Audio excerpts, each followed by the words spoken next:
सांगलीला पिण्याचे पाणी उपलब्धतेसाठी 454 कोटी रुपये निधीच्या वारणा उद्भव योजनेला मान्यता देण्यात येईल अशी माहिती मुख्यमंत्री देवेंद्र फडणवीस यांनी दिली आहे। सांगली, मिरज आणि कुपवाड महानगरपालिकेला भाजपचा प्रचार शुभारंभ मुख्यमंत्री देवेंद्र फडणवीस यांच्या हस्ते करण्यात आला। यावेळी मुख्यमंत्री हे बोलत होते। यावेळी पालकमंत्री चंद्रकांतदादा पाटील, माजी पालकमंत्री आमदार डॉक्टर सुरेश भाऊ खाडे, आमदार सुधीरदादा गाडगीळ, आमदार सत्यजित देशमुख, भाजपाचे नेते शेखर इनामदार, जिल्हाध्यक्ष सम्राट महाडिक, प्रकाश ढंग, जनसुराज्य पक्षाचे प्रदेश अध्यक्ष समित कदम, भाजपच्या नेत्या नीताताई केळकर यांच्यासहित भाजपाचे प्रभागातील 78 उमेदवार आणि कार्यकर्ते पदाधिकारी मोठ्या संख्येने उपस्थित होते। सांगलीत आयटी इंडस्ट्री आणली जाईल, शहर आधुनिक केलं जाईल।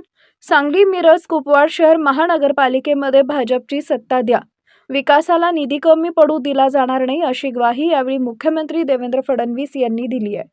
शहर ही विकासाचं केंद्र असतात, मात्र मोठ्या प्रमाणात शहरीकरण होत असताना सुद्धा गेले 70 वर्षात शहराचा विकास झालेला नव्हता।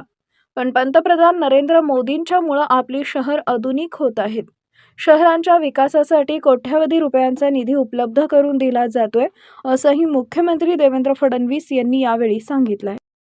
पिण्याच्या पाण्याच्या इतक्या समस्या शहरांमध्ये निर्माण झाल्या, पण गेल्या 10 वर्षांमध्ये अनेक शहरांना आपण त्या ठिकाणी पिण्याच्या पाण्याच्या योजना दिल्या आणि आता तर आपल्या शहराची देखील जी काही वाढती गरज आहे ही गरज लक्षात घेऊन त्या ठिकाणी वारणा उद्भव योजना आपण तयार केली आहे।